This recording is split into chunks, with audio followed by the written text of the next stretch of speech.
Welcome back to the channel. It is Thursday today. I've got this DX210 to service.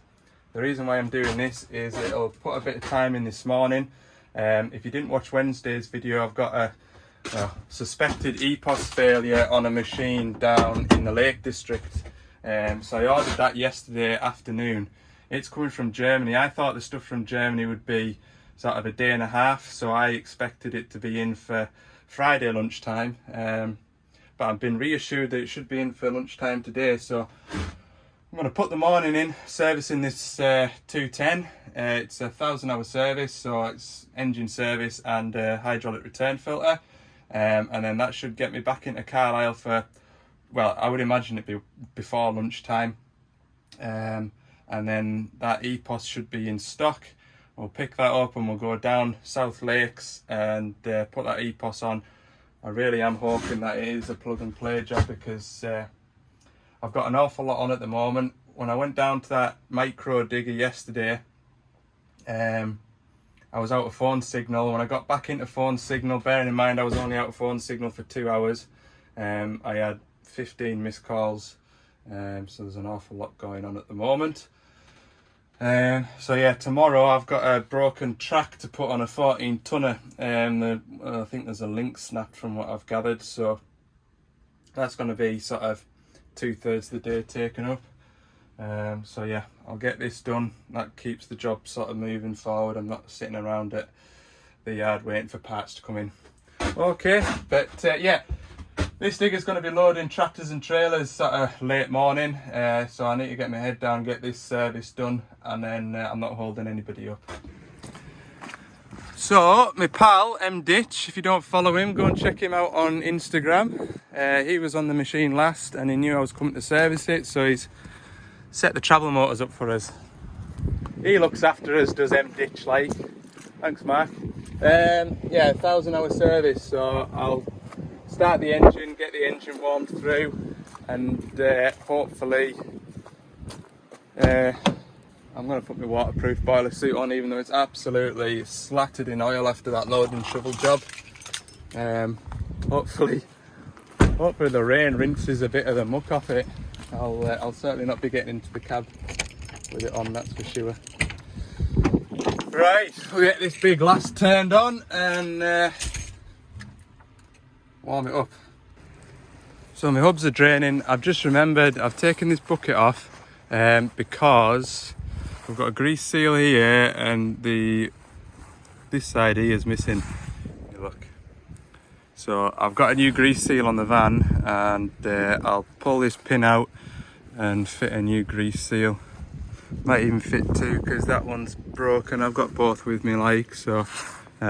These seals here are just to keep any grit and out like that working the way into the pin and wearing it away, especially doing quarrying work like this machine is at the moment. You don't want any sort of grit or muck getting in there, so I'm going to replace them at some point. Right, let's get some engine oil drained out, shall we? Right, that engine oil's just about finished draining out. While I've been under here, or when I came under here, notice there's a bit of oil on here. So I've just been having a little bit of an investigation. See, it's wet up that way, so I'll have to have a look, see what's causing that. Take that top plate off and have a look. down the back of the valve chest there. Hopefully it's just a loose pipe and a failed o-ring, and we can sort that today. And that might be another job less to try and remember to come back and do.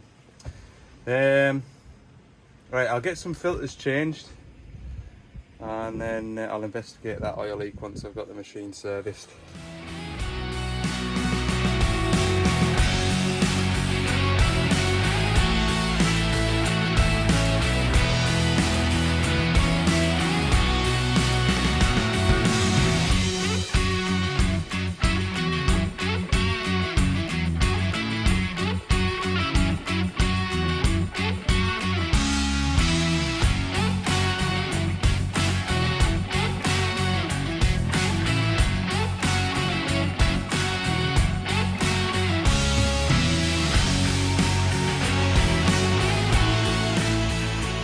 Anyone spot the mistake I've made? Oh, forgot to put that back in. Take that lid off again now. Stupid. So I've just put the last of the engine oil in while I'm up here, and I've got a 19mm socket. I'll just pull this cover up here, have a look down the back of the valve chest, see if we can spot the source of this oil leak. It'd be nice to get a brief look, and it's pretty obvious where the oil leak's coming from. This doodah here, whatever it does. Probably to get a spanner on that, I'll have to take this U-bolt off, take this bracket off and get a spanner in. I would imagine it's loose, and I would imagine that the O-ring isn't in great shape, so I'll go grab my O-ring box. I'll grab, what size of them nuts on there? 19. I'll grab a 19, a 17, and what do we think that is? 32 or a 36? I'll fetch both. 19, 17, 36. Remember that. There we go. That O-ring's damaged, look. Eugh. Should have one in there though. Put that back in. Can you imagine if I serviced it and then this afternoon they come on the phone, there's oil everywhere. We've got 3 tractors and trailers on. Everybody's stood waiting. I would have been under pressure then, wouldn't I? So it pays off, like, just to sort these little bits and pieces before they become a big problem. There we go. That's a nice new one. New O-ring on it. Now then, nothing fell out of this hole, but there's something that needs locating on the end of that spring. So I'm just gonna do my best to have a look inside there, and hopefully it's just a case of running it in. That spring sort of is held in the middle there, so hopefully whatever's on the other end of it is too. So that's it reinstalled. I'll go and grab my pressure washer in a can, a bit of brake cleaner, give that a good shh like that so it's all nice and dry. Yeah, and then we'll see what happens. Now, what I also need to do is get my magnet grabby thing, because see that sneaky little nut down there, that escaped when I took that U-bolt off, so I want that back. And it's the wrong side of the radiators for me to grab it from one of the open doors here, so it's around the corner from where the pilot block is. I won't just reach it from down there, so I'll have to reach it back from the top. Right, hubs are all filled back up, engine oil's filled, the machine is pretty much serviced. The only thing I've got left to do is the 2 cab filters, but in this state I won't be getting in that cab, ratching around for cab filters just yet. So my last outside job is this grease seal. Now, a well greased machine, you shouldn't need to swing a hammer to get that pin out. All I've done is take that lock nut out, or lock bolt, and pushed it through, so I could probably just about do it one-handed, but probably, there we go, look. That's how it should be. That's how it should be. Ignore that old saying, if it's new it doesn't need grease, and if it's old it doesn't deserve grease. That's false. Unless you're a cowboy.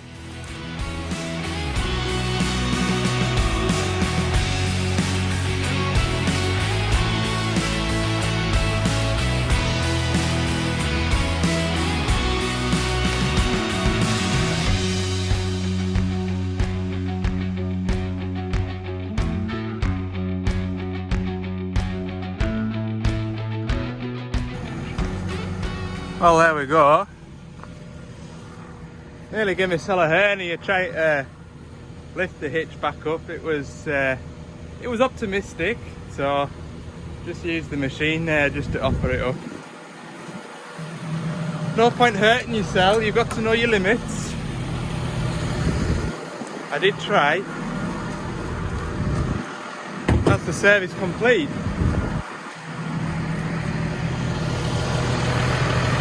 No oil leaks. Need to empty that. I'll go and empty that before I forget, because what I'll do is because I've got a bit of an oil leak, I had a bit of an oil leak down there. Because I've had a bit of an oil leak down there,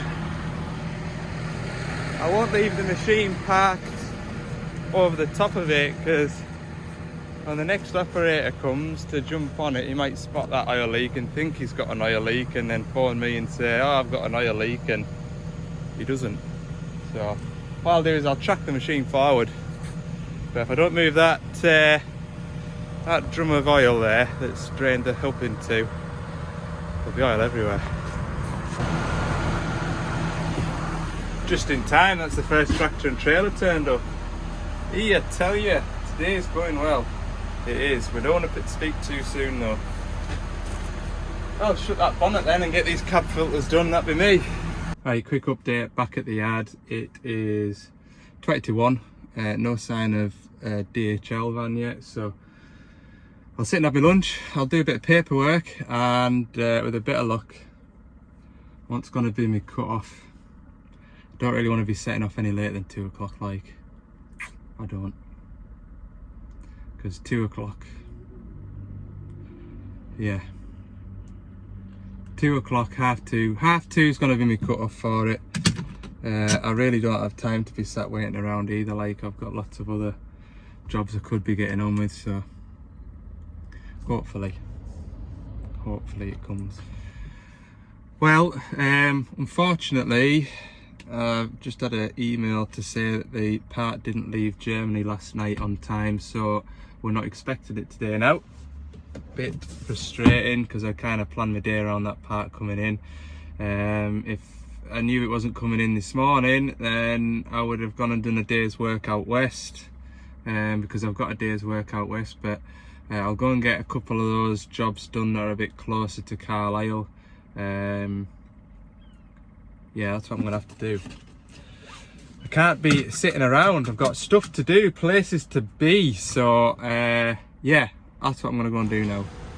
So, do you remember that roller from a couple of weeks ago? The button for the vibrating thing wasn't working. That came in yesterday, so I'll go and get that done, and then while I'm out that way, there's a 14 tonner -7 to service, first service. I'll get that done as well. All good.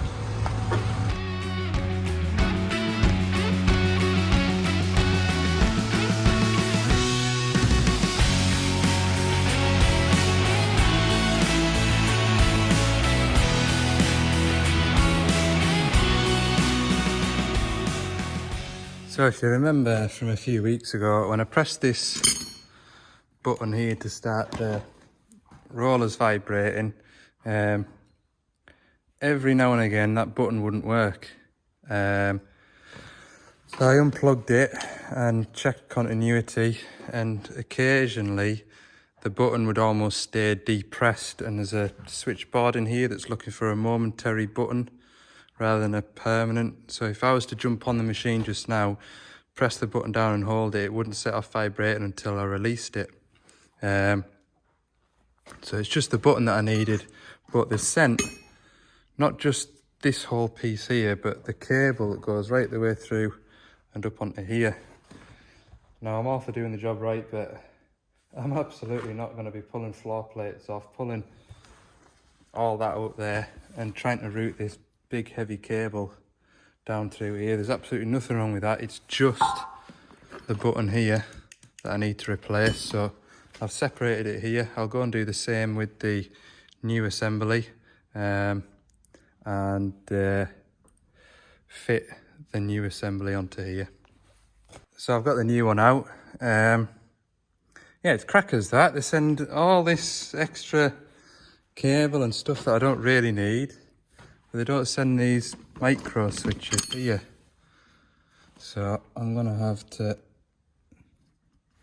get them out of there. They're tight for what they need to be. I'm gonna have to swap them from that unit there, the micro switches, onto this one. Hopefully they'll be adjusted up the same. I can imagine they will be like. I don't think there'll be any trouble with that. But anyway, I'll pull this one apart, get this out of here. Job will be good. So that's it, all pretty much back together. I'll just show you this because I panicked for a minute. Pulled these plugs up here to plug them into here. And I was like, which one went where? But somebody's thought about it and they thought, well, we'll not be too cruel and we'll put a male and a female type plug on there. So I cannot go wrong. But for a brief moment, I was like, should have paid attention to that when I took it apart. Right, there we go. I've tested it. It works. I pressed the button 24 times or so. It's all good. Right, pack up and on to the next job. So I've made it to my 140. I'm just dropping the engine oil just now. Just a quick update. Plans have changed for tomorrow.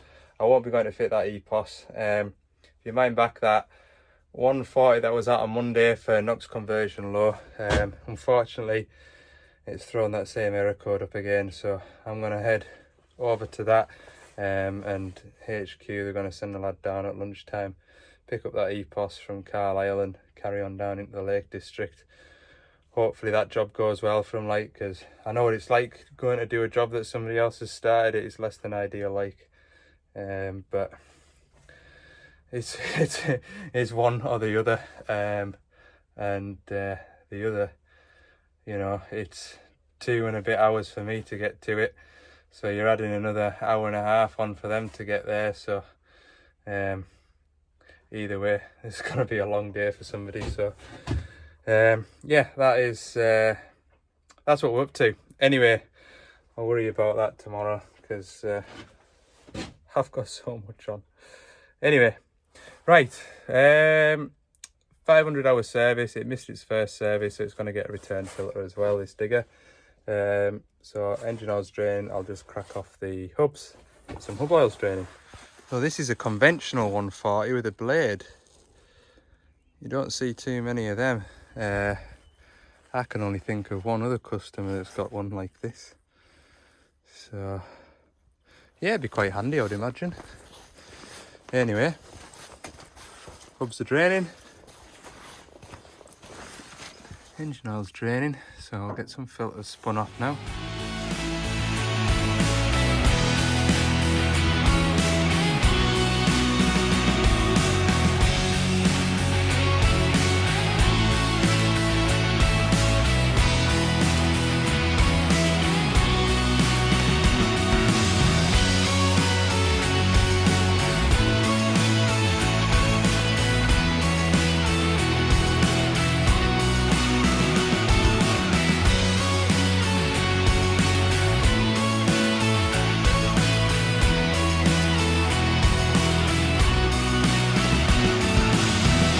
So progress is good. I haven't done much filming because I have been on the phone for most of that.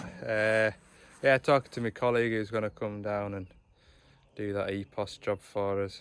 I don't feel so bad knowing it's him because he's the one that got us wrapped up in that DX62 there on the side of that hillside with that fuel pump.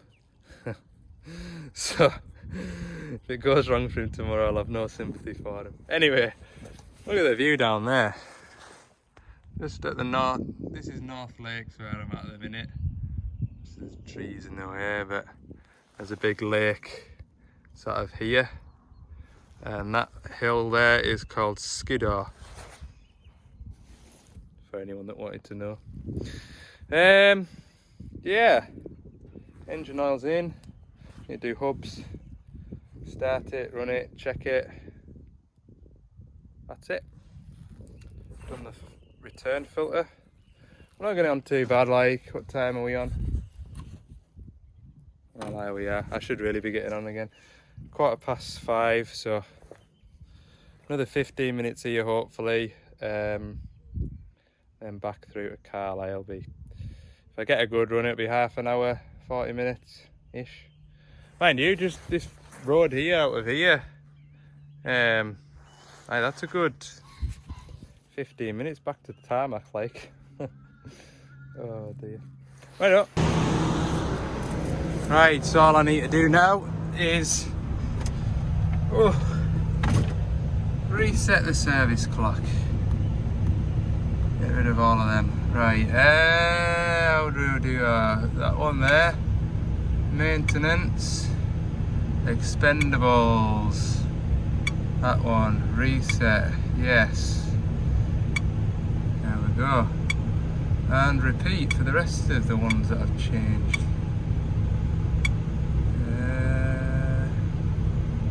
Engine oil. That should be it. Yep. Now I want to see what the hydraulic pressures are doing. So I'll go into the service menu and monitoring. On. Right. Give it some candles. Lift the arm up. Just check that I'm getting the right pressure stuff.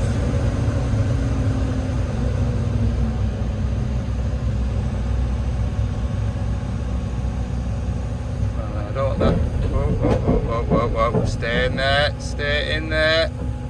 Hell, fire. That could have been a bit nasty. Right, I'll do it. I normally do it on the arm in function, but I'll do it on the, I think I'll do it on the boom up function.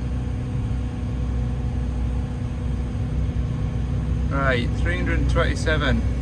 Whoa! Loads of pressure. Power up button.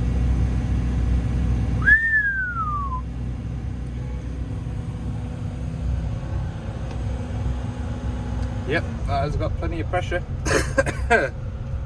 Still can't get rid of this cough. Yesterday, I would have told you I was about 90%. I was feeling great. This morning I felt good, and just as the day's gone on today, sore throat and a tickly cough again.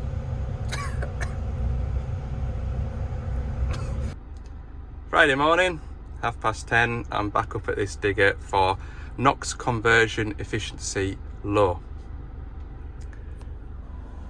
It is the worst code you could probably get on these diggers with the Perkins engines. I've had pretty good, I've had this error code before a couple of times on the channel, and I've had a good success rate since starting the YouTube channel with this error code, although I've only had it twice. With the Perkins engines, and unfortunately this one is troublesome, shall we say. So the code, obviously, NOx conversion efficiency low, which means that the emissions, or the machine doesn't think the emissions is being treated efficiently. Now the issue with the code is it takes obviously 2 or 3 days for it to establish that the emissions aren't being treated effectively, which means that when I replace a part that I see fit, and sort of clear the error code, running the machine for an hour, 2 hours isn't enough time for the code to reappear. So obviously 2 or 3 days and the fault will either come back or it will be fixed. Now, refreshing your memory from Monday's video, what I did was I came to the machine, put my laptop on it, code was present, there was no history of codes for sensors in the exhaust or anything like that. Pulled the Adblue injector out. The gasket that the Adblue injector sits into looked sketchy at best, and also when it was doing when I put the Adblue injector to do a spray cycle, to be fair, the spray pattern was a mist, but once it finished its injection cycle it was dribbling off at the end, and that's what I think was causing the buildup of urea around the hole where the Adblue injector sits into. So you can well imagine that if you've got a buildup of urea around there, when it is spraying a mist, it's hitting that and it's sort of deforming the spray pattern.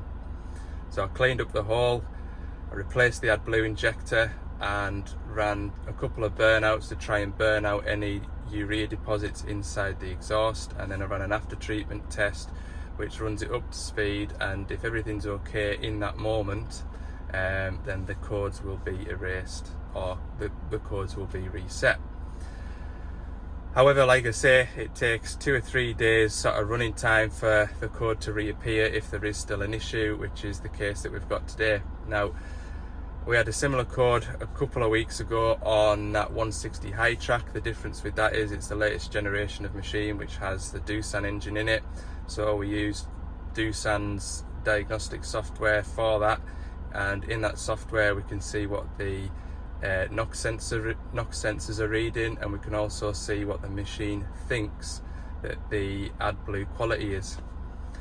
Those 3 stats, if you like, you can't see through the Perkins diagnostic tool, so we don't know what the NOx sensors are reading.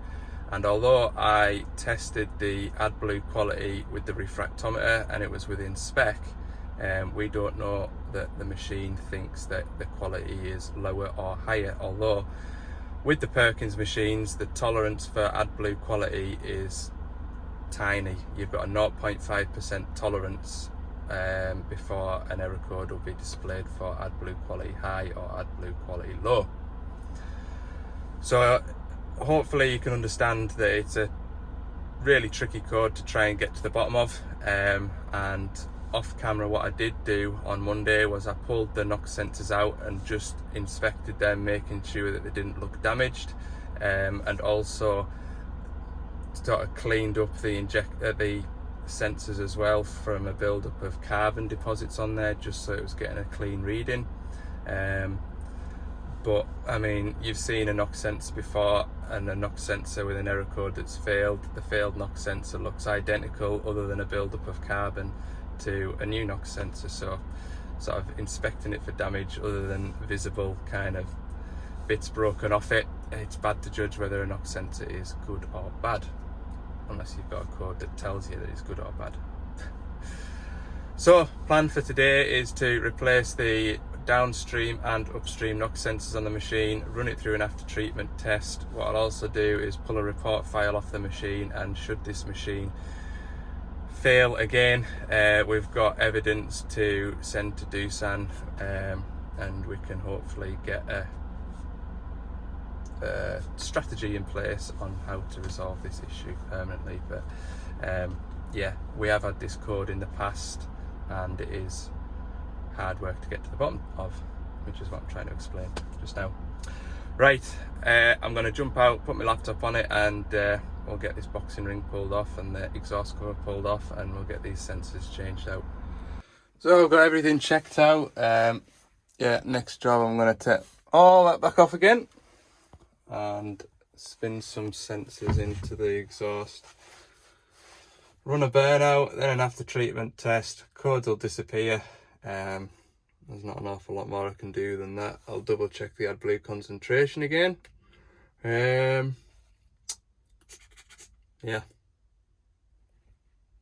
Horrible. So we've got the downstream NOx, upstream NOx coming out the engine. Downstream NOx here. Perkins causes the tailpipe out. and it calls that one the engine out, which makes sense. Black wire to suggest dirty emissions, grey wire to suggest clean emissions. I'm going to replace these two sensors. Like I say, off camera I did have the sensors out on Monday, so I'll see if this one's still clean. I remember that one was a bit of a fight to come out, but this one here is not too bad. So look, it has sooted up a bit again. I did have that kind of fairly fresh looking. So yeah, if you remember back to when I was working on that 160 with a similar fault code, and it was sort of like fresh knowledge to me, working out learning how to work out what the NOx conversion rate was. I've never really had the NOx sensor data to be able to work out what the NOx conversion rate was, because all my NOx efficiency faults have been on these Perkins engines, so you can't see what the NOx sensors are reading, so I've never had any data to work out what the conversion rate is. But with that 160, when I had that comment from Andrew, I think his name was, sort of learning how to work out the conversion rate, I'll definitely remember that for this next generation of machines if I do get a NOx conversion efficiency fault. Anyway, I'll pull this sensor off and swap it out with one of those two boxes. So here's what the old one looks like to the new one. I was just looking there at that hole, it looks like that hole there's closed up, but actually it's where they've got spot welds on it to hold this tip on. But as you can see with this old one, all the holes in the tips are present and they're not blocked. Oh, you can't see, look.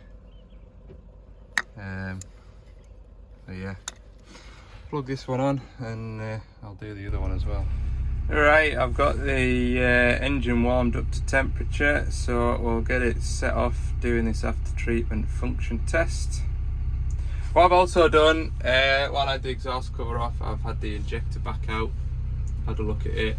That's all just as clean as when I left it. Also, I've got my camera inside that hole to try and see into the SCR. I can't see any build-up of urea crystals. So yeah, we'll try these sensors on it and give it a couple of days and we'll know. After that, I think it's going to need a whole new SCR on it. So yeah, it's not fun, like, it isn't. Anyway, it's doing this thing now, and it is 12:30, so I'm going to have a bite of something to eat. By then it'll have finished. So I've done that after treatment function test. Codes have all gone. When I was at the machine on Monday, I checked the ECU software to the latest version that I had on my laptop, and that all matched in. However, when I was on the way up here this morning, I was just letting me man at HQ know what I was up to today, and he's been able to get hold of an even later software for this machine. The Adblue pump software is fine, but the engine ECU software is apparently out of date. So that file has been sent through to me. So what I need to do is install that onto this machine with the latest software. Whether that'll help, don't know. Don't know what the patch has been, what it's fixed, what parameters it's changed or out like that, but yeah, I'll update the software and time will tell. So this is always the tense part of it. In a moment or two's time, we'll have an error code come up on the dash. There it goes, and that is an ECU to EPOS communication error.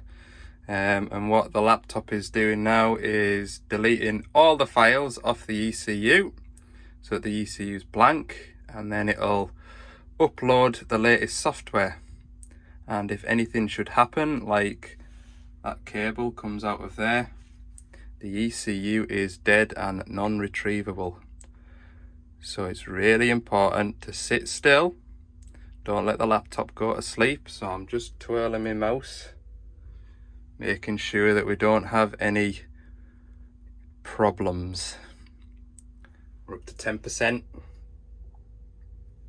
It's always reassuring to see that percentage bar going up.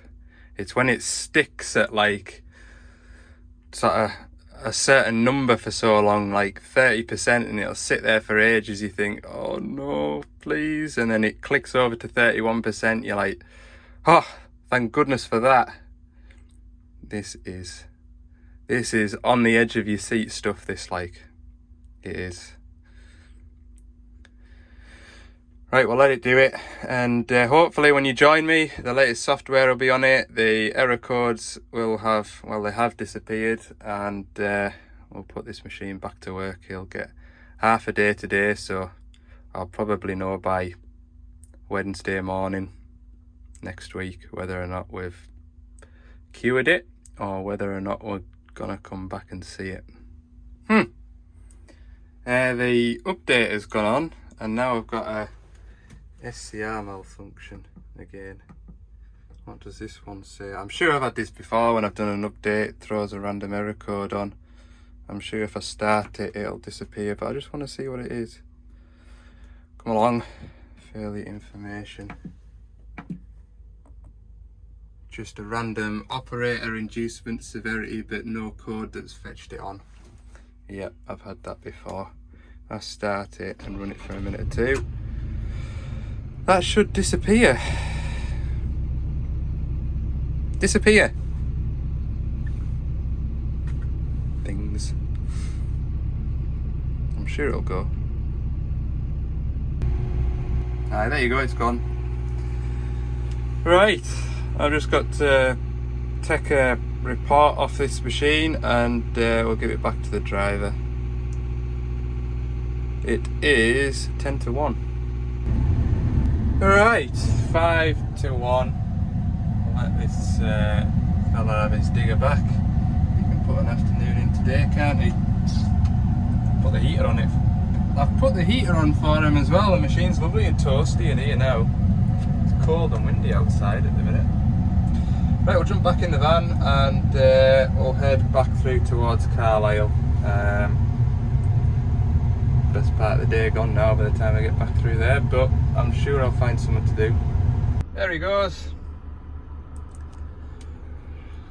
I don't know about anybody else that's on the tools that watches these videos, but there is no worse than going back to a job that you thought you'd sorted. It's definitely sort of the harder thing, or the worst bit about the job. That's sort of a carry on, but can't have a 100% hit rate all the time, and we're always learning. But I do know, like I say, with that error code, it's a bit hit and miss whether or not you get it first time, like. So we'll see. Software update, 2 new knock sensors, and have to see what happens. Tell you what, the saving grace is, I've just been on the phone there to the owner of the machine, just sort of keeping him in the loop of where we're up to. And the saving grace is, when you've got a reoccurring problem like that, you haven't got a owner or an operator jumping up and down and making a lot of noise because the machine's not working, you know. It makes a big difference when folk can understand that you're doing your best to resolve an issue that isn't an easy issue to try and resolve. So it goes a long way when folk are understanding, and that it, you know, it's not always just as straightforward as it can be. So that makes a big difference, that.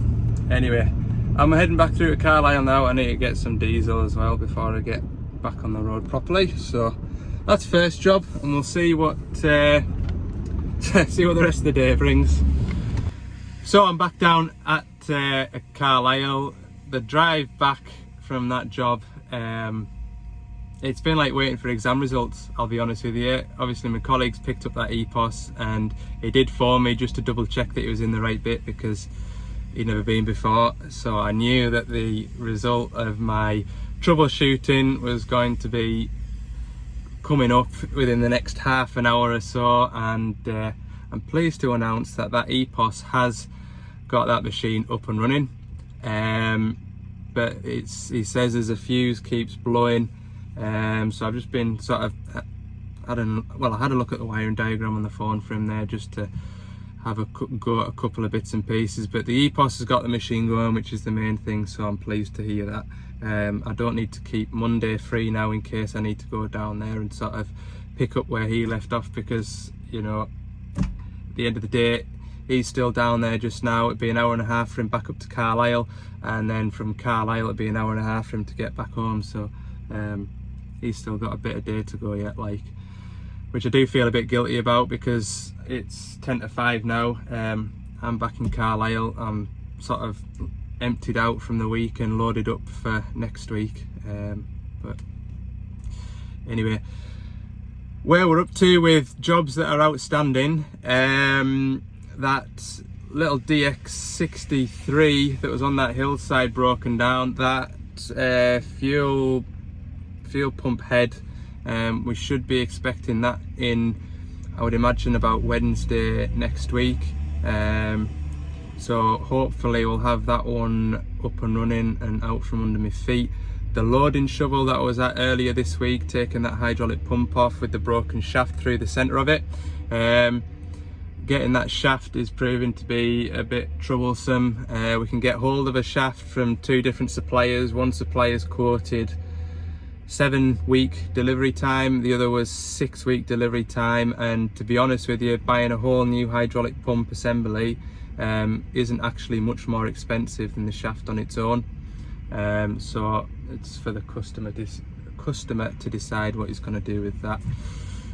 So for the time being, that one's sort of pushed to the sidelines. Yeah, I've got a couple of jobs I'd like to get to beginning of next week out West Cumbria, and also there's a 380 loading shovel as well to go and service. That'll be a 2,000 hour service. That's away over in the northeast, so that'll be a day's work. So yeah, there's a lot going on, there is.